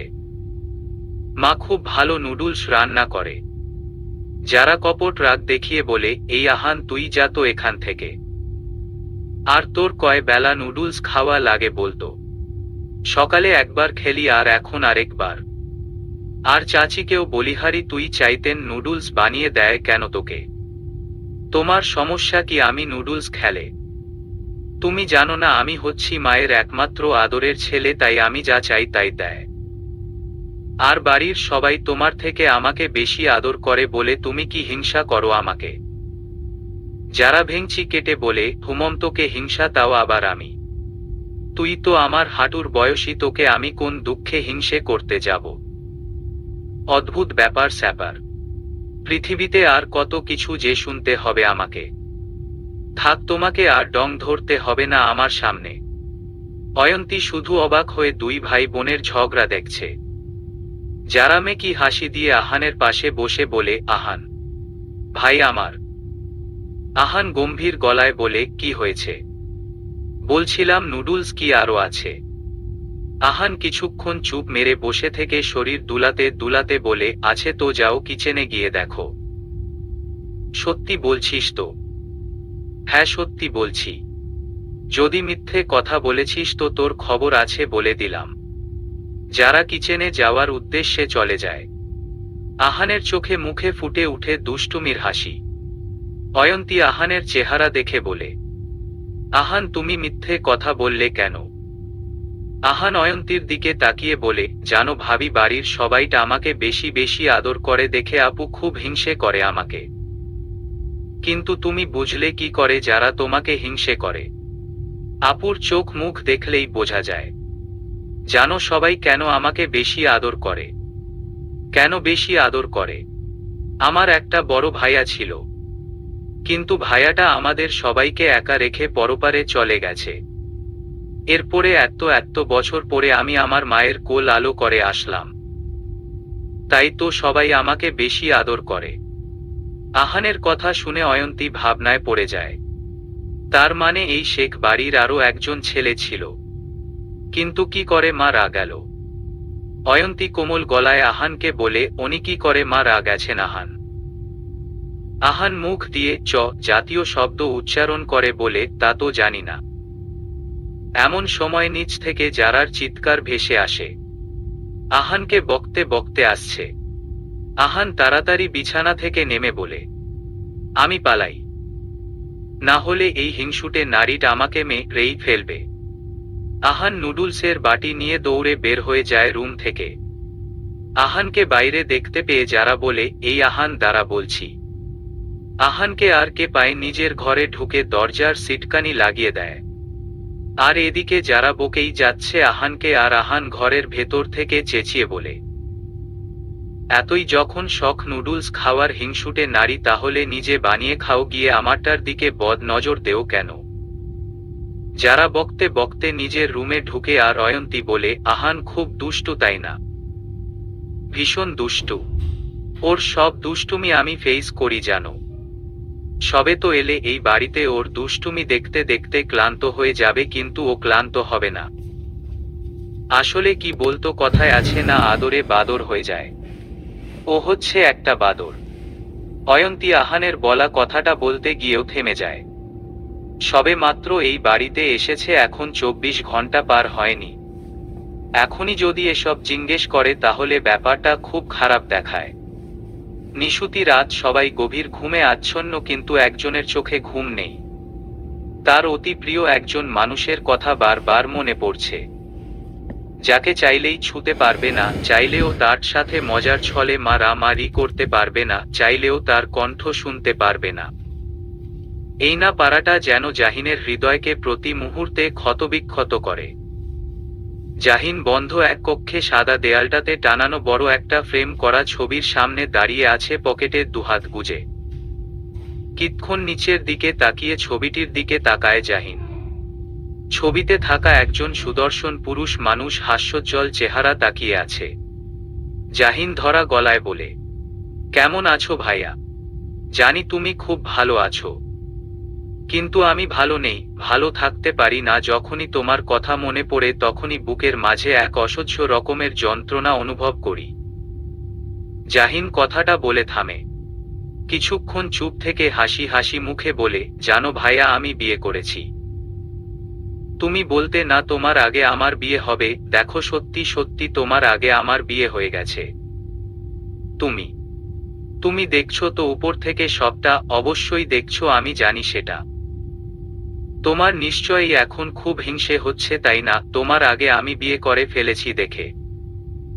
জাহিন আবারও থামে।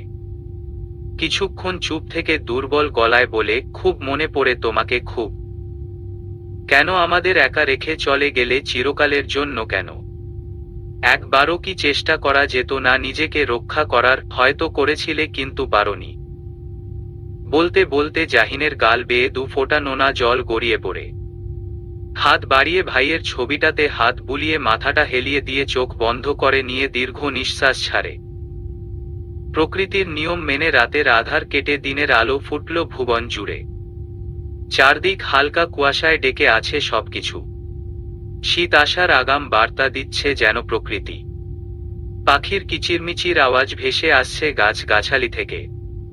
সূর্যের মৃদু কিরণ গাছের ফাঁক দিয়ে অল্প অল্প করে দৃশ্যমান হচ্ছে।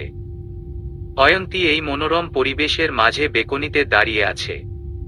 ঠান্ডা বাতাস ছুঁয়ে যাচ্ছে তার সর্বাঙ্গ জুড়ে। চোখ বন্ধ করে রইল আবেশে। অচেনা জায়গা হওয়াতে রাতে ঠিক ভালো মতো ঘুমাতে পারিনি। আর তার উপরে টেনশনেও আছে, না জানি আজকে মানুষজন বউ ভাতে এসে জাহিন আর তার নামে কে কি বলবে তা নিয়ে।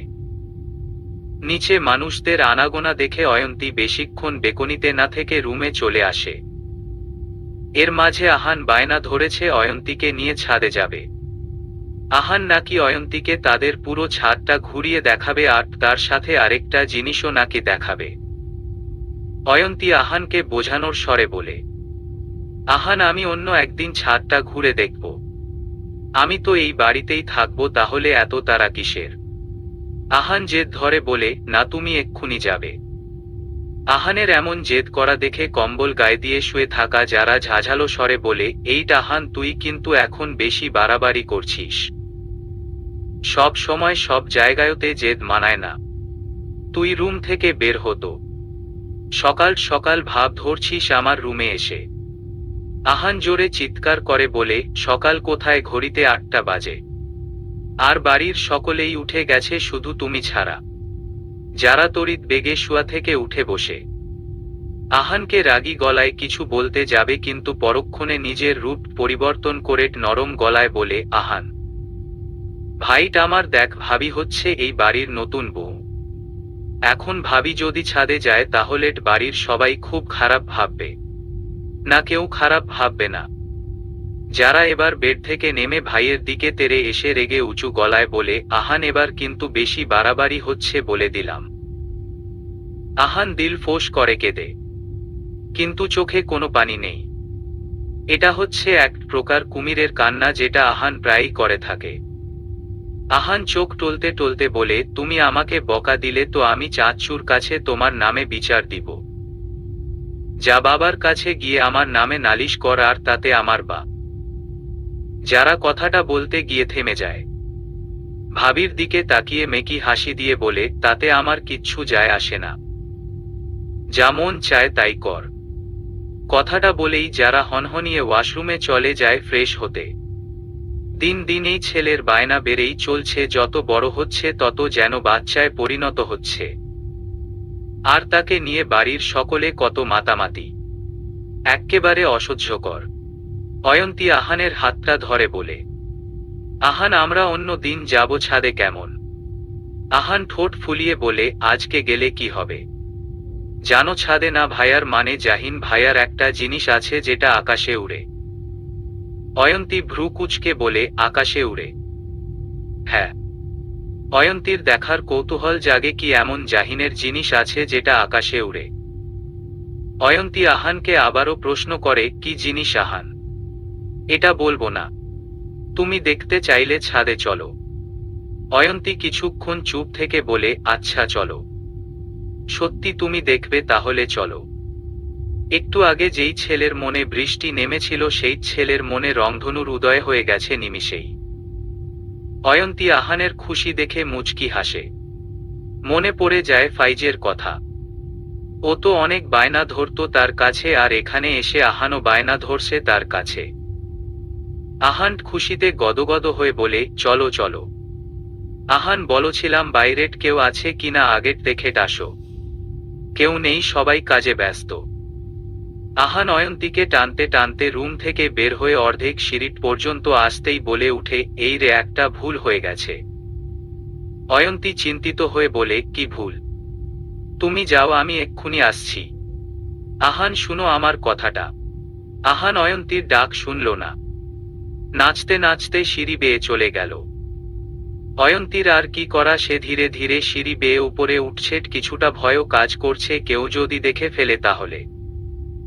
এদিকে আহানকে এভাবে ছুটে আসতে দেখে জাহিন বলে, এই আহান এভাবে দৌড়াচ্ছিস কেন? যদি পড়ে যাস তাহলে কিট হবে। আসতে যা। কে শুনে কার কথা? আহান দৌড়ে নিজের ঘরে ঢুকে পড়ে। জাহিন দীর্ঘ নিঃশ্বাস ছেড়ে ছাদের সিঁড়ির দিকে এগিয়ে যায়। অর্ধেক সিঁড়ি পর্যন্ত এসে অয়ন্তীকে দেখে চমকে যায়। এই মেয়ে এখানে কি করছে এত সকালে? একা একা তো আসার কথা নয়, এটা নিশ্চয়ই আহানের কাজ। আর পথেও আহানের সাথে দেখা হওয়াতে আরো শিউর হলো জাহিন। এদিকে অয়ন্তী ছাদের দরজা খোলার সাথে সাথে কতগুলাট পাখি উড়ে যায়। আকস্মিক এমনটা হওয়াতে অয়ন্তী ভয় পেয়ে পিছু হাঁটে। জাহিন তা দেখে দ্রুত পায়ে বড় বড় কদম ফেলে সিঁড়ি বেয়ে অয়ন্তীকে এসে পেছনে থেকে জড়িয়ে ধরে। অয়ন্তী তো ভেবেই বসে ছিল আজকে ও সিঁড়ি থেকে পড়ে এক আশ্চর্যজনক ইতিহাস গড়বে, যে নতুন বউ ভাতের দিন সিঁড়ি থেকে পড়ে কোমর ভেঙে ফেলেছে। অয়ন্তী ভয়ে চোখ বন্ধ করে আছে। ভয় সেন মনে হচ্ছে সকল ইন্দ্রিয় কাজ করা বন্ধ করে দিয়েছে। সে কি বেঁচে আছে নাকি মরে গেছে? অয়ন্তী আস্তে আস্তে চোখ মেলে তাকিয়ে জাহিনকে চোখের সামনে দেখে চোখ দুটো বড় বড় করে ফেলে। না চাইতেন ঠোঁট দুটো আগলা হয়ে যায়। জাহিনের ভীষণ হাসি পাচ্ছে অয়ন্তীর এমন প্রতিক্রিয়া দেখে। জাহিন অয়ন্তীকে সোজা করিয়ে দাঁড় করাতে যাবে এমন সময় আহান বলে, ভাইয়া ভাবি স্মাইল। জাহিন সামনের দিকে তাকাতেই আহান ক্যামেরাতে ক্লিক করে জাহিন আর অয়ন্তীর সুন্দর মুহূর্তটা ফ্রেম বন্দি করে নেয়। জাহিন তাড়াতাড়ি করে অয়ন্তীকে সোজা করে দাঁড় করিয়ে দিয়ে দূরত্ব বজায় রেখে দাঁড়ায়। আহান ছবিটা তুলে 1 সেকেন্ড দাঁড়নি। অয়ন্তী শাড়ির আঁচল টেনে মাথায় দিয়ে দেয়। লজ্জায় জাহিনের দিকে তাকাতে পর্যন্ত পারছে না। কেন যে আহানের কথায় এখানে আসতে গেল? যদি এখানে না আসতো তাহলে তো এমন একটা অস্বস্তিকর পরিবেশে পড়তে হতো না আজকে তাকে। এবার জাহিন তাকে কি বলবে? জাহিন অয়ন্তীকে আপাদমস্তক পর্যবেক্ষণ করল। মেয়েটা যে ভীষণ নাজুক স্বভাবের, বুঝতে বাকি রইল না তার। অস্বস্তিতে মুখটা এক্কেবারে পাংশুটে হয়ে গেছে। অয়ন্তীকে স্বাভাবিক করার জন্য জাহিন গলা খাকারি দিয়ে বলে, আপনি ঠিক আছেন? অয়ন্তী মাথা উপর নিচ করে বুঝল সে ঠিক আছে। জাহিন পুনরায় প্রশ্ন করল, এখানে কিট করছেন এত সকালে? আসলে আহান আমাকে বুঝতে পেরেছি দুষ্টুটা আপনার সাথেও দুষ্টুমি করা শুরু করে দিয়েছে। না, অয়ন্তীকে স্বাভাবিক করতে পারছে না জাহিন, তাই এখন অন্য টেকনিক কাজে লাগাতে হবে মনে হচ্ছে। অয়ন্তীকে একটু চমকে দিতে হবে, তাও আবার যেমন তেমন ভাবে না, ভীষণ ভাবে চমকে দিতে হবে। জাহিন নিঃশব্দে হেসে বলে, আপনি ভীষণ ভারী অয়ন্তী, ভীষণ। মনে হচ্ছে ভবিষ্যতে আমাকে অনেক বেগ পোহাতে হবে, তাই আরো বেশি বেশি জিম করে নিজেকে ফিট করতে হবে। অয়ন্তী হতভম্ব হয়ে যায় জাহিনের আকস্মিক এমন অদ্ভুত কথা শুনে। বড় বড় চোখ করে জাহিনের দিকে তাকালো। কয়েকবার চোখের পাতা ঝাপটালো। জাহিন অয়ন্তীর হতবাক বিস্মিত চেহারা দেখে নিচের ঠোঁট কামড়ে হাসল। তার মানে সে সফল হয়েছে অয়ন্তীকে চমকে দিতে। এবার অয়ন্তী এই ভাবনা নিয়ে পড়ে থাকবে, এটা সিউর। জাহিন যে কাজে এসেছিল ছাদের উদ্দেশ্যে, সে কাজে আর না গিয়ে নিচে নামতে যাবে, তখন কিছু একটা ভেবে থেমে গিয়ে বলে, আরেকটা কথা, একটু সাবধানে চলাফেরা করবেন। সবসময় তো আর আমি থাকবো না আপনাকে বাঁচাতে, তাই খাওয়া দাওয়া করে নিজেকে একটু স্ট্রং বানাবেন, যাতে করে পড়ে গেলেও নিজেকে সামলিয়ে নিতে পারেন। জাহিন কথাটা বলে ভাবুক অয়ন্তীকে একা রেখে চলে যায়। অয়ন্তীর এতক্ষণে নিজের ভাবনায় ছেদ পড়ল। কি বলে গেল জাহিন তাকে সে ভারী, তাও আবার ভীষণ ভারী? তার মানে জাহিন কি তাকে ইনডাইরেক্টলি মোটা বলে গেল? অয়ন্তী নিজের বডির দিকে তাকালো না, সে তো এতটাও মোটা নয়, সে যথেষ্ট চিকন, তাহলে ভারী বলার মানে কি? কিন্তু এরপরে কি বলে গেল তাকে বেশি করে খাওয়া দাওয়া করতে? মানে এক মুখে দুই কথা, এ তো পুরাই দুমুখো সাপ। জাহিন প্যান্টের পকেটে 2 হাত গুজে মুচকি মুচকি হেসে হেঁটে যাচ্ছে। বোনকে আসতে দেখে সাথে সাথে মুখের অবয়ব চেঞ্জও করে ফেলে। যারা জাহিনকে ছাদ থেকে আসতে দেখে বলে, ভাইয়া ভাবি কি ছাদে?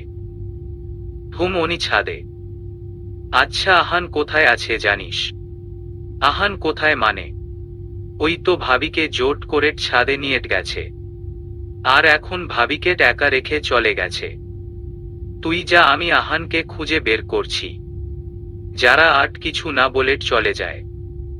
সিঁড়ি বেয়ে উঠতেই অয়ন্তীকে এভাবে মূর্তির মতো দাঁড়িয়ে থাকতে দেখে বলে, ভাবি তাড়াতাড়ি নিচে চলো, তোমাকে সকলের দেখতে এসেছে। অয়ন্তীর কোনো হেলদোল নেই। যারা অয়ন্তীর কাছে এসে বলে, কি হলো ভাবি চলো। অয়ন্তী আনমনেই বলে, যারা আমি কি খুব মোটা? যারা ভ্রু কুঁচকে বলে, মানে হঠাৎ এই প্রশ্ন কেন? অয়ন্তী চুপ হয়ে যায়। যারাকে যদি কিছুক্ষণ আগে ঘটে যাওয়া ঘটনাটা বলে তাহলে যারা হয়তো খারাপ ভাববে, তাই অয়ন্তী কথাটা ঘুরিয়ে বলে, কিছু না, চলো নিচে চলো। যারা সন্দেহের চোখে ভাবির দিকে তাকিয়ে বলে, ভাবি তুমি ঠিক আছো? আমি ঠিক আছি। জাহিন আহানের ঘরে ঢুকে দেখে আহান ভিডিও গেম খেলেছে। আহান ভাইয়ের দিকে এক নজর তাকিয়ে আবারও খেলায় মনোযোগ দেয়। জাহিন ধীর পায়ে আহানের পাশে বসে আহানকে বলে, আহান যেই ছবিটা তুলেছ সেই ছবিটা দেখি তো। আহান সিরিয়াস গলায় বলে, আমি এখন গেম খেলছি, পরে দেখাবো। জাহিনের নজর পড়ে টেবিলের উপরে ক্যামেরাটা পড়ে আছে।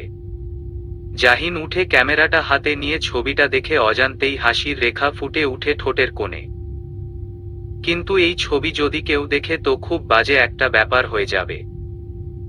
তাই জাহিন বুদ্ধি করে মেমোরি কার্ডটা খুলে নিয়ে আহানকে বিরক্ত না করে চলে যায়। অয়ন্তী মাথা নিচু করে বসে আছে। জোহরা বেগম আসা আত্মীয়দের উদ্দেশ্যে বলে, কি বউ পছন্দ হয়েছে আপনাদের? একজন বলেন, বউ তো মাশাআল্লাহ অনেক সুন্দর হয়েছে।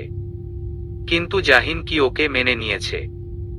যেভাবে বিয়েটা হয়েছে শুনলাম। আরেকজন বলেন, ভাবি ঠিক বলেছেন, এখনকার যুগের ছেলেরা তো নিজের মতের বিরুদ্ধে কিছু করতে চায় না। তার জলজ্যান্ত প্রমাণ দিল রিহান। জাহিনের চাচি রুনা আক্তার বলেন, না ভাবি, জাহিন আমাদের উল্টো ও সবটা মেনে নিয়েছে। মেনে নিলেই ভালো, কিন্তু রিহান যদি ফিরে আসে তখন কি হবে? অয়ন্তী চোখ তুলে তাকায়। সত্যি তো, রিহান যদি ফিরে আসা তখন কি হবে? আর রিহান একদিন না একদিন তো ফিরবেই। এবার জোহরা বেগম কপট রাগ দেখিয়ে বলেন, তখনেরটা তখন দেখা যাবে ভাবি। এখন নতুন বউ দেখতে এসেছেন, আর তার সংসার জীবন যেন সুখের হয়, দেই দোয়া করে যান। হ্যাঁ দোয়া করি, ওরা যেন সুখে শান্তিতে সংসার করুক, কারো কু নজর যেন না লাগে। এমন সময় জাহিন আসে। জাহিনকে দেখে জোহরা বেগম বলেন, কোথায় যাচ্ছিস তুই এখন? অয়ন্তী জাহিনের দিকে তাকায়। সাদা রঙের শার্ট পরেছে, ইন করে কুনুই পর্যন্ত শার্টের হাতা গুলা গুটিয়ে রেখেছে। জিম করার কারণে হাতের পেশির ফোলা ভাবটা দৃশ্যমান রূপে ভেসে আছে, আর সাথে কাল প্যান্ট। দেখতে ভালোই লাগছে। কিন্তু অয়ন্তী এত কাল পর্যন্ত জেনে এসেছে রাজনীতিবিদরা সবসময় পাজামা পাঞ্জাবি পরে ঘুরে। কিন্তু এই লোক তো দেখে যায় পুরাই উল্টো। জাহিন অয়ন্তীর দিকে তাকাতেই অয়ন্তী থতমত খেয়ে দৃষ্টি সরিয়ে ফেলে। এমন সময় বসে থাকা একজন মহিলা বলে, নতুন বউ ঘরে রেখে কোথায় যাওয়া হচ্ছে জাহিন? জাহিন দুর্বৃত্ত হাসল আর বলল, চাচি বিয়ে করেছি বলেই তো এখন আরো বেশি বেশি করে কাজকর্ম করতে হবে, যাতে বউয়ের ভরণ পোষণ ঠিক মতো দিতে পারি। এখন যদি আমি বেকার হয়ে ঘরে বসে থাকি আর বউয়ের ভরণ পোষণ না দিতে পারি ঠিক মতো, তাহলে বউ তো আমাকে দু চোখে দেখতে পারবে না, সবসময় দূর দূর করবে। অয়ন্তী হা হয়ে জাহিনের দিকে তাকিয়ে আছে। জাহিনকে যত দেখছে তত অবাক হচ্ছে। এ লোক কি দিয়ে তৈরি? মানে মুখে যা আসে তাই বলে দেয়। এর মাঝে জোহরা বেগম বলেন, নাস্তা করে যাবি না? নামা খেতে ইচ্ছে করছে না। আচ্ছা ঠিক আছে, যেখানেই যাচ্ছিস কাজ সেরে জলদি চলে আসবি। অয়ন্তীর বাড়ি থেকে লোকজন এসে তোকে দেখতে না পেলে খারাপ ভাববে। জাহিন বের হতে নিবে তখনই হিয়ার সাথে মুখোমুখি হয়। মেয়েটার চোখের নিচে কাল দাগ পড়ে গেছে। জাহিন সৌজন্য দেখাতে কিছু বলতে যাবে তখনই হিয়া জাহিনকে এড়িয়ে চলে যায়। জাহিনও আর কিছু না বলে বের হয়ে যায়। কাইফ জাহিনকে দেখা মাত্রই এসে বলে, ভাই কোথাও যাবেন? পার্টি অফিসে যাব। ঠিক আছে তাহলে চলুন। না কাইফ, তুমি বাড়িতেই থাকো। বাড়িতে কখন কি দরকার পড়ে বলা তো যায় না। আমি বরং আজকে নিজেই ড্রাইভ করে চলে যেতে পারবো। কাইফ মাথা নাড়িয়ে হ্যাঁ বুঝায়। জাহিন চোখে কালো সানগ্লাস পরে গাড়িতে উঠে বসে গাড়ি স্টার্ট দেয়। হৃদয়ে লিখেছি তোমারই নাম, নুসরাত জাহান বৃষ্টি।